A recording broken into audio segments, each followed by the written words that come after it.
This time on Ozark Garage, we are building and testing a brand new off-road jack called the Tauler Jack from Brennan's garage. All right, welcome back everybody. Today we're talking about off-road jacks. You've probably heard these called high lift jacks is the brand name, farm jacks. If you remember before, I had this jack mounted back here in the truggy, but I've always had a love-hate relationship with these jacks. I love them because they're fast. A lot of times it's the best way to lift an off-road vehicle, and you can lift it from anywhere that you have a flat surface, so either the sliders on the sides or the front or rear bumpers. The downside of them is every time I go to use one of these, the mechanism is usually rusted or caked up with dust, and you got to spray some WD-40 or PD Blaster or something like that in there to even get it to work. Another downside is they are heavy and they're big. So this is 48 inches long, and when I redid the storage area of the truggy, I was looking for something smaller, something to replace this. I even thought about making a two-piece high lift jack that would fit in a tool bag or something like that, but I did some research and I found something even better. So this is what I've settled on. This is the Tauler Jack from Brennan's garage. And so the Tauler Jack is a weld-together kit based on a Reese 8,000-pound trailer jack. The Tauler Jack has 15 inches of continuous cranking lift. By using a combination of the adjustable nose on the front and the adjustable base, you get a total range of about 6 inches to over 51. Unlike the farm jack, it doesn't have the full range of motion from the floor all the way to the top, but generally speaking, you rarely need that. And this folds up much more compactly, which I was really looking for in the truggy. Another big advantage of the Tauler Jack is it doesn't have an overhead clearance issue like the farm jack does. And so on the back of the truggy, the bottom cross member is inboard of the upper tube here. So the Tauler Jack can slide right here underneath it. The farm jack, as you can see, hits the upper tube here before the foot ever engages the lower cross member. So the only way you can use this on the rear of the truggy here is at an angle, which is a little sketchy to say the least. As I mentioned previously, the Tauler Jack is assembled from a weld-together kit paired with a Reese trailer jack. I'll put a link to the Tauler Jack kit in the description below, available from Brennan's garage. Brennan's garage provided me one of these to assemble and show you guys how easy it is to build your very own Tauler Jack. Let me show you that now. This is the Tauler Jack kit here as it comes from Brennan's garage. It's a series of laser cut plates that index together with locking tabs for easy assembly. Anyone with a 240 volt welder should be able to assemble this in their garage pretty easily. The base of the jack though is going to be this Reese 8,000-pound trailer jack. This one is a 2¼ inch square body, but the Tauler Jack also comes in a heavy duty version that uses a 2½ inch square body jack if you need extra capacity for heavier rigs. I'm going to walk you through building a Tauler Jack today. First thing we're going to do is we're going to assemble the nose. We're going to grind every edge where we're going to weld, just to make sure the metal is nice and clean and we don't have any contamination whatsoever. These are the two pieces we're going to weld first, the weld pin washer and the weld pin plate. These two pieces are aligned using the actual pin, which is nothing more than a socket head cap screw.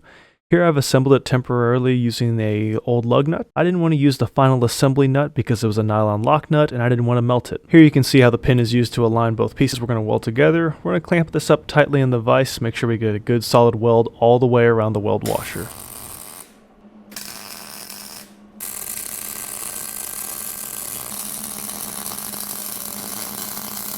It's really important to make sure that the pin washer is fully welded to the pin mount here, and so I've clearanced the top plate here to make sure that it doesn't interfere with that weld. The tab and slot design makes this really easy to assemble. All you have to do is put everything together and clamp it to a flat surface.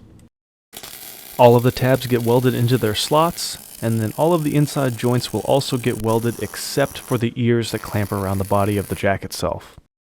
Once again, do not weld inside the clamping ears, everything else gets welded. And unfortunately, this welder on its highest setting, welding with straight CO2 gas, makes some spatter, so these aren't the cleanest welds I've ever done. But there's plenty of heat and penetration and strength. After reinstalling the pin in the nose, we can move on to cleaning up the body of the jack. And here we want to remove all the paint, I mean all of it. And this stuff gets sticky and kind of nasty, but it's really important to remove all of it and get a good weld. Once the jack body is nice and clean, the next step is to use the nose to locate the pin plate on the jack body itself. And the critical piece here is to make sure that the pin plate is low enough that the jack nose can go all the way to the top. We'll hold it in place with a clamp and then we'll relocate the nose to the other end to make sure it fits down there too. After making sure the pin plate is centered left and right on the body of the jack, you can go ahead and tack it in place in a couple spots. After tacking in place, it's really important to make sure that the nose fits in every single indexing pin location. If it doesn't fit for some reason, it's far easier to fix it now than it is later. When you're welding the pin plate to the body of the jack, it's really important to move around. Don't heat up any area more than you need to. Here I've laid out a series of numbers so I can keep track of where I'm welding, and the pattern here just emulates torquing a cylinder head onto an engine.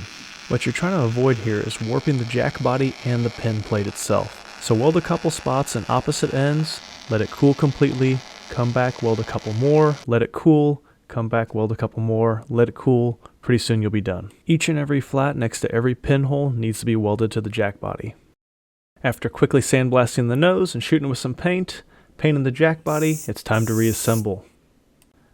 And then we can move on to mounting it in the truggy. So here's why I've got the Tauler Jack mounted on the truggy. As you can see, there'd be no way to fit a farm jack in this small space, so the Tauler Jack is really great for situations like this.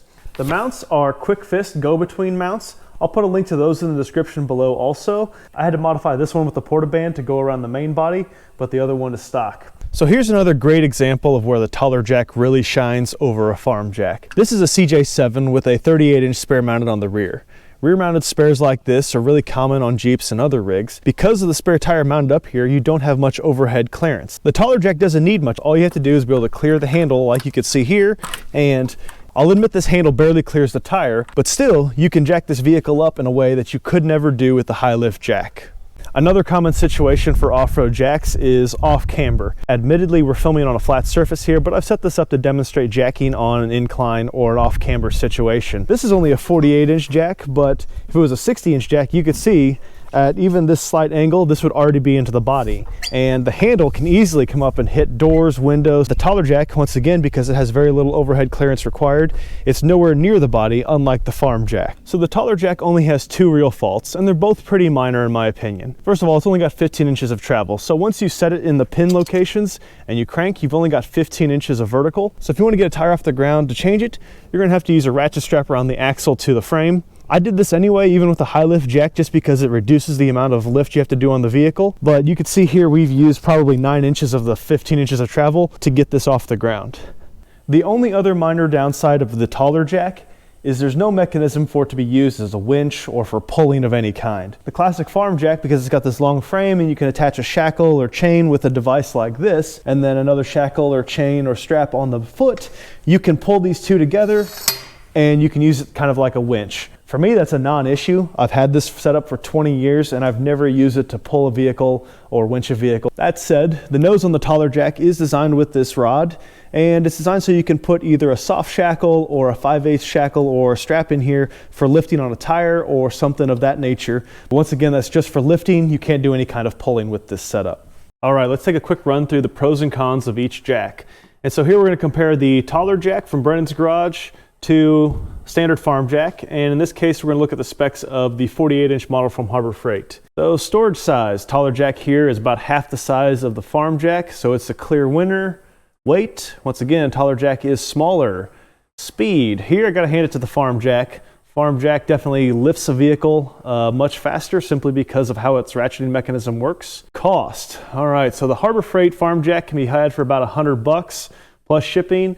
The Tauler Jack kit's going to cost you $115 from Brennan's garage, plus you need a Reese trailer jack, which is going to cost you another $85 or so. Bought mine on Amazon for a total of $200, so it's about twice as expensive as the Harbor Freight farm jack. When it comes to body damage and overhead clearance, the Tauler Jack clearly wins. It requires very little overhead clearance relative to the farm jack. Ease of use, as I showed before, the farm jack seems like every time I go to use one, it's always rusted, seized up, clogged with dirt, whereas the Tauler Jack has an enclosed and greasable mechanism, so you don't have that issue. The last two areas here are what I consider minor considerations. For me, they're really non-issues, but the Tauler Jack has no mechanism to operate as a winch, and it has a shorter continuous lift, so it's only got 15 inches total of range. Although its total lift area is from 6 inches to just over 51, farm jack can be used as a winch, and the farm jack has a total continuous lift that is 41 inches.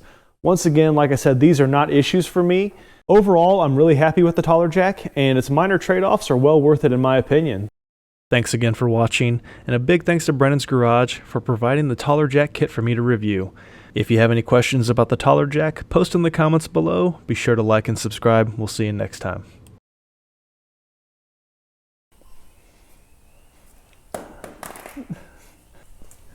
Go lie down. Come on. Here.